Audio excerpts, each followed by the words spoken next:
Hi there, and welcome back to LeanReads, the channel where we share powerful insights and personal growth lessons through great books. In a world obsessed with goals, achievements, and endless to-do lists, Zen offers a radical alternative. Just breathe and let life unfold naturally.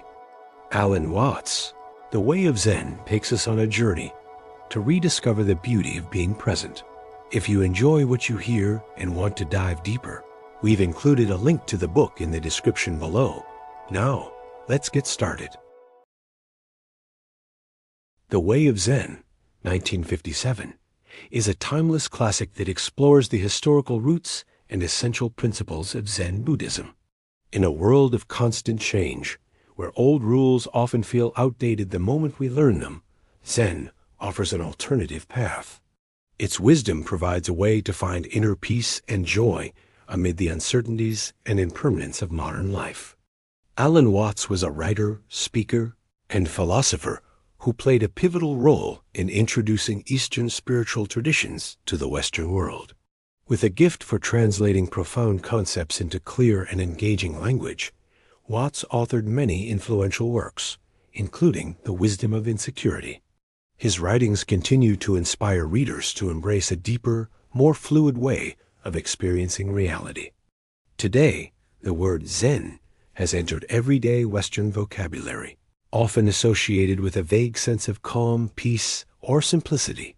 Yet this popular image only scratches the surface. At the heart of Zen lies a set of paradoxical ideas that can be difficult for Western minds to fully grasp. Fortunately, Alan Watts acts as a skilled guide, unraveling its mysteries and illuminating its paradoxes. In this journey, Watts traces Zen back to its Taoist roots in ancient China before following its development into the Zen tradition we know today. Along the way, he unpacks Zen's core principles, inviting us to reflect on fundamental questions. What does it truly mean to know something? Could you already be a Buddha without realizing it? And in what ways are you actively shaping the reality you experience? By the end of this exploration, your perspective on life may shift in ways both subtle and profound. Taoist philosophy as the foundation of Zen. Do you really know how you breathe? Of course, you might say you do. After all, you are breathing every second of your life. But if asked to explain the precise physiological mechanisms behind respiration, you would probably hesitate. In the Western tradition, knowledge is often equated with concrete facts and rational explanations. Yet, very few people would ever claim they don't know how to breathe, or don't know how to see, or don't know how to move their limbs. In reality, much of what we know is composed of countless things we do not consciously know how to perform. Recognizing this paradox is the first step toward understanding the Taoist conception of knowledge, which became a foundational influence on Zen.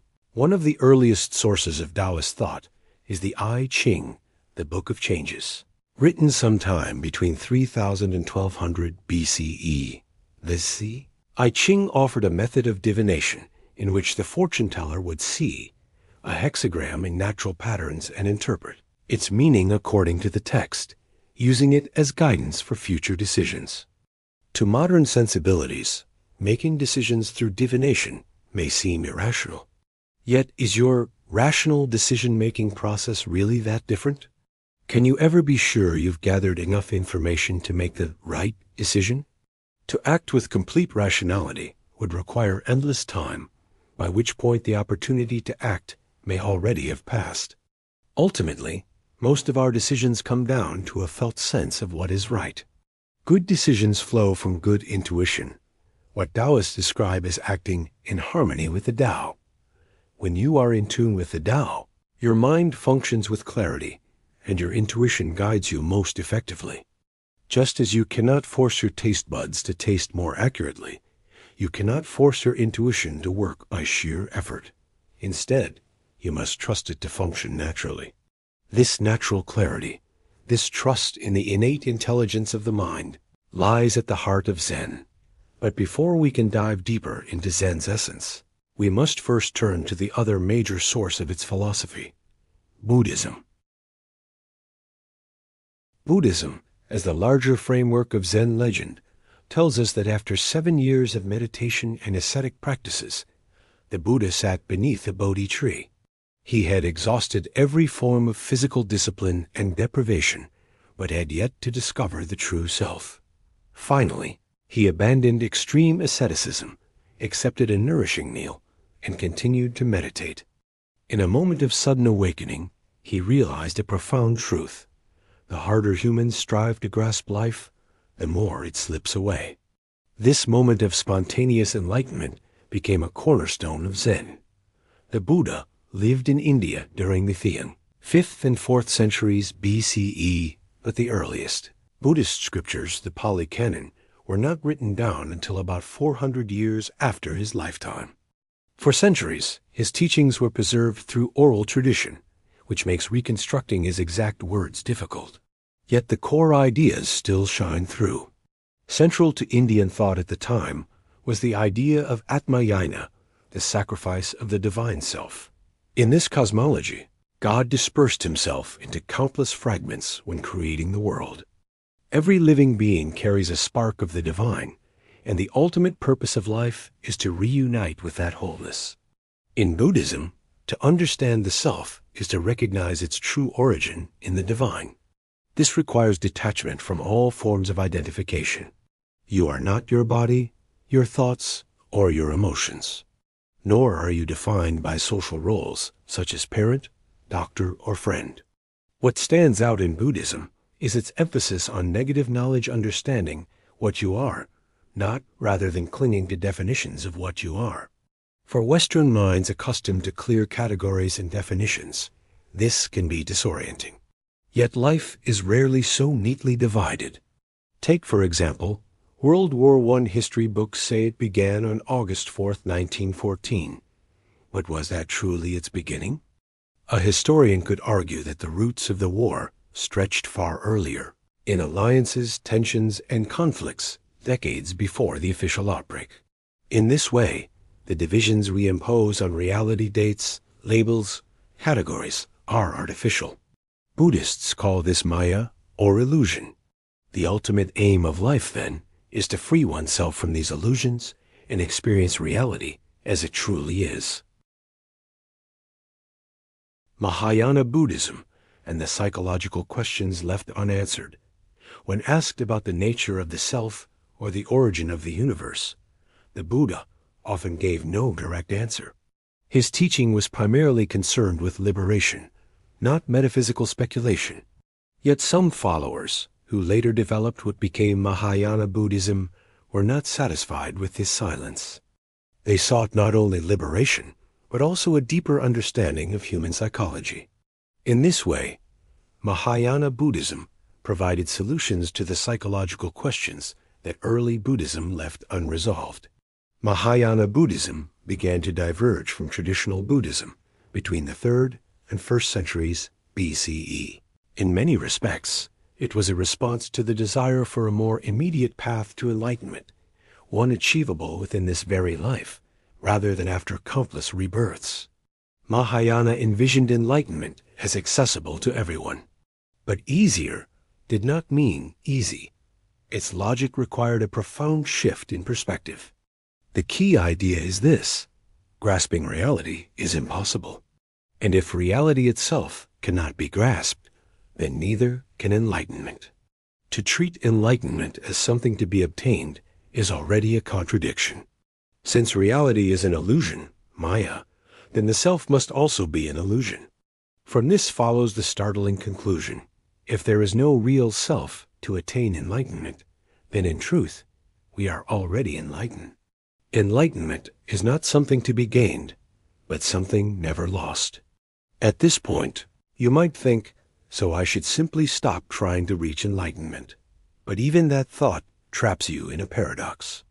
The very act of trying not to try is still a form of striving. You remain bound by the desire to attain enlightenment, whether through grasping or through letting go. The Mahayana path, therefore, demands something more radical: the complete abandonment of the desire for enlightenment. You cannot authentically seek it, because you cannot know what true enlightenment is. And by trying to become a Buddha, you deny the fact that you are already Buddha by nature. This paradox, which undermines the very notion of striving, became one of the cornerstones of Zen. The true origins of Zen. A popular Zen story tells of the Indian monk Bodhidharma, who is said to have brought Zen to China in 520 CE. According to legend, Bodhidharma met Emperor Wu of the Liang dynasty, a devout patron of Buddhism. Their meeting was disappointing. The emperor expected praise for his piety, but Bodhidharma dismissed such acts as meaningless in themselves. Disillusioned, Bodhidharma retreated to a monastery, where he later accepted Huk as his disciple, who became the second patriarch of Chinese Zen. Although this story is widely repeated, its historical accuracy is uncertain. The true roots of Zen can be traced instead to the teachings of the Chinese monk Zhao, who lived around 400 CE. In many ways, Zen arose not as an Indian import, but as a distinctly Chinese development of Buddhism. Zhao's philosophy laid important groundwork, particularly his reflections on time and change. In the Western view, life flows as a continuous stream. Day follows night, winter follows spring. But Zhao argued differently. Each moment exists independently, unrelated to past or future. In Zen, likewise, the only true reality is the present moment. A few centuries later, another influential figure emerged, Huineng, the sixth patriarch. He introduced the concept of Zi Qi, or direct pointing, the expression of Zen through immediate, non-symbolic words or actions. To the uninitiated, this could seem baffling. For example, when asked a profound spiritual question, a Zen master might respond with a casual remark about the weather. No explanation followed. Either the student grasped the truth instantly, or they did not. One famous example comes from Master Zhao Jashu. When asked about the nature of spiritual truth, he simply replied, "This morning, the wind is blowing again." What is the purpose of such enigmatic exchanges? In Zen, every word or gesture of a master is regarded as an expression of his Buddha nature. Like all phenomena, his responses arise spontaneously, without premeditation. They are not intended to explain, but to awaken. After Huineng's death, his teachings spread through his disciples, two of whom went on to establish the major Zen traditions in Japan that continue to this day. Zen and the illusions of the mind. For many people, the ultimate goal in life is happiness. But what happens once happiness is attained? Zen philosophy suggests that the pursuit of happiness is misguided, rooted in a false premise, that we can somehow experience only the good without the bad. Zen helps us dismantle this illusion, showing that the idea of absolute happiness is itself a construct of the mind. The chase for happiness can be compared to tossing and turning on a hard bed. Lying on your right side grows uncomfortable, so you roll to the left. At first there is relief, but soon the discomfort returns. The truth is, you can only feel comfort because you have experienced discomfort before it. In other words, discomfort is not just inevitable. It is essential to the very possibility of comfort. This does not mean that human beings lack freedom or are prisoners of fate. That, too, is based on a misunderstanding. In Zen, we are not helpless victims of circumstances. Rather, we and our circumstances are one continuous reality. Consider a hot summer day when you are sweating. From the Zen perspective, you are not sweating because it is hot. More accurately, the sweat is the heat. Likewise, your mind and body are not placed in some external environment. Instead, the environment exists because you have a mind and body capable of experiencing it. We usually call this experiencing entity the union of body and mind, our self. Yet Zen reveals that the self is also an illusion. When asked to describe yourself, you might list adjectives or recount past experiences that shaped you. But are these descriptions truly who are? The answer is no. The mind is powerful. It constructs a symbolic image of the self, but this image does not actually exist. It is disconnected from what your mind and body are perceiving in the present moment. In Zen, your real self is nothing more and nothing less than the totality of what you are aware of right now. Spontaneity and naturalness as the keys to Zen. At the heart of Zen lies naturalness, the refusal to force oneself into becoming anything. Zen is about allowing oneself to be undefined, essentially, doing nothing. To many in the West, doing nothing sounds like a waste of time. But in reality, it is the natural state of all things. A cat never tries to become anything but a cat, and your ears never try to do anything but hear. Zen teaches that the mind, too, should work this way, as spontaneously and as naturally as possible. In Zen, any emotion you express spontaneously in response to a situation is valuable precisely because of its naturalness. Consider the story of a Zen monk who burst into tears upon hearing that a relative had died. A disciple criticized him, saying that such grief was unbecoming of a monk. The master replied, "Don't be foolish. I cry because I want to cry." His point was not about morality, but about authenticity. Actions may be judged right or wrong by conventional standards, but in Zen, whatever arises naturally is true to its moment. This principle applies not only to actions, but also to speech.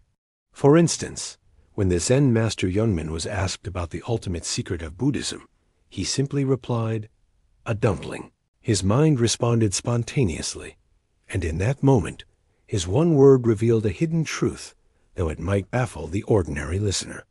Such insight could never have emerged if his mind were constrained by artificial effort. This spirit of spontaneity also shines in the Zen idea of satori, or sudden awakening.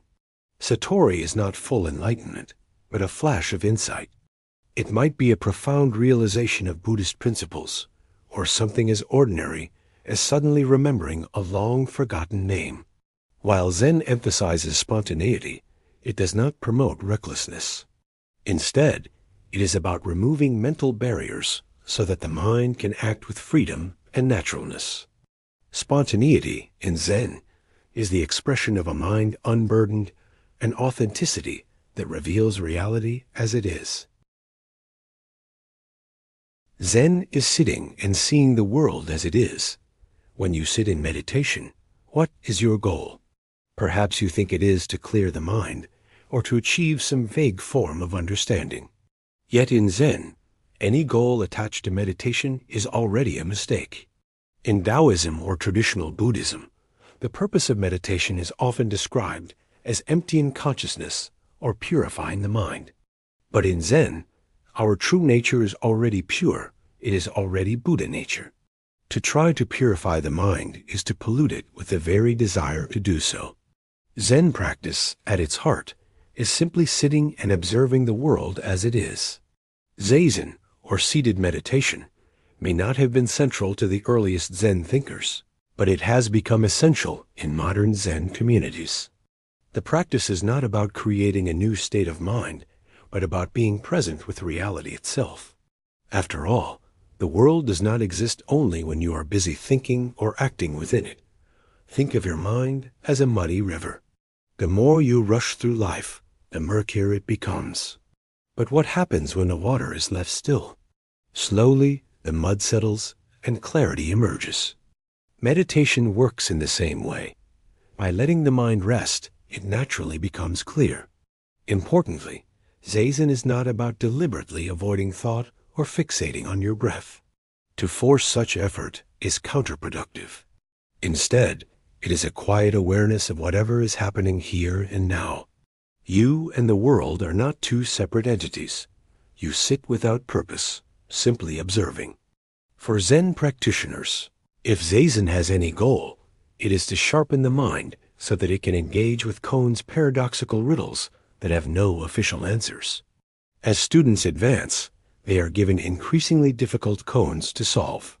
For instance, a teacher might demand, produce the 4 districts of Tokyo from your sleeve?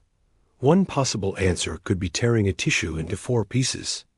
Koans demand a mind that is both clear and creative, and Zazen provides the mental stillness necessary for this insight to arise. Zen art and the power of emptiness. A Zen saying tells us, "One showing is worth 100 words." Perhaps nowhere is this more evident than in the art forms inspired by Zen. Whether in painting, poetry, or garden design, Zen art conveys the philosophy of aimless existence. What might look like emptiness to the Western eye is, in Zen, the very essence of freedom. Zen art captures this freedom by using emptiness itself as a tool of expression. One striking example is sumi-e, the brush and ink style of painting. These works often consist of bold black strokes, softened by delicate washes that leave large parts of the canvas untouched. Paradoxically, the blank spaces are alive. They invite the viewer to experience an atmosphere of mist or vastness. In this way, the unpainted areas become just as meaningful as the ink. Zen poetry works in a similar spirit. The short, nature-inspired haiku embodies the same economy of expression. A poor haiku is heavy-handed, straining to sound profound. A great haiku, however, is like a stone dropped into the still pond of the reader's mind. It ripples outward, suggesting more than it says. Zen aesthetics also permeate architecture and garden design. A Zen garden is stripped of excess decoration, offering simplicity that invites the imagination. Even without water, such gardens evoke the sound of streams flowing over stones, engaging the mind through suggestion rather than depiction. Across all these forms, the path of Zen remains the same. By contemplating the spontaneity of a sumi-e brushstroke or the fleeting beauty of a haiku, we are drawn into the immediacy of the present moment. Zen art reminds us that the only reality is the here and now, and within that reality, emptiness is not nothingness, but the space where freedom and creativity are born. Zen emerged from the meeting of Taoist philosophy and Mahayana Buddhism, and eventually grew into a distinctive way of life. At its heart, Zen emphasizes naturalness, spontaneity, and the acceptance of uncertainty.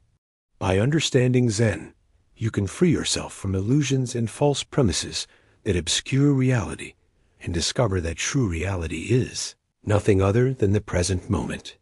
One of the most practical lessons in the book is this: breathe freely. Though Zen is primarily a philosophy of the mind, if it has a physical anchor, it is the breath.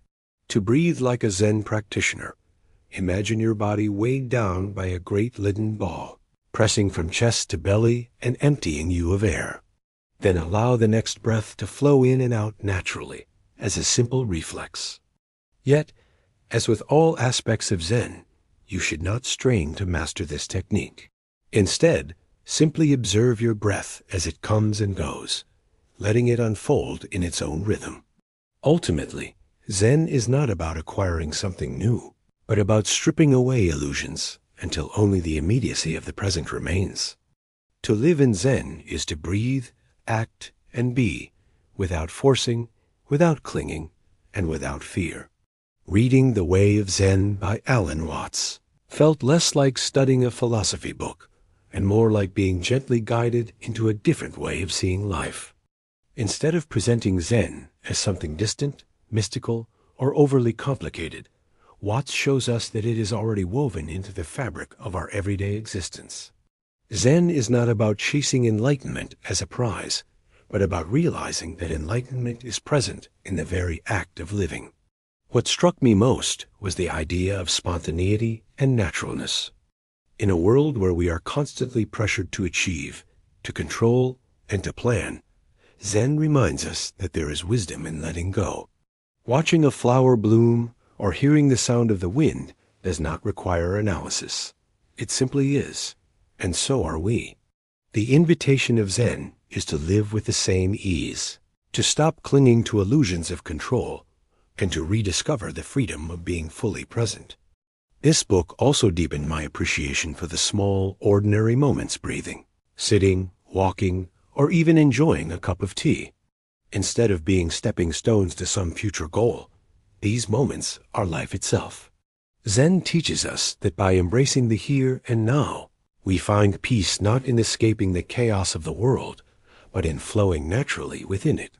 For me, The Way of Zen was not just a book about philosophy. It was a mirror, showing how often I complicate life unnecessarily, and how liberating it can be to simply let things be. And that's a wrap on today's book. I hope you found these insights useful and inspiring. If you'd like to explore more, the book link is in the description. A great way to support the author and dive deeper yourself. Don't forget to like, share, and hit the notification bell so you never miss new content. Thanks for watching, and I'll see you in the next one.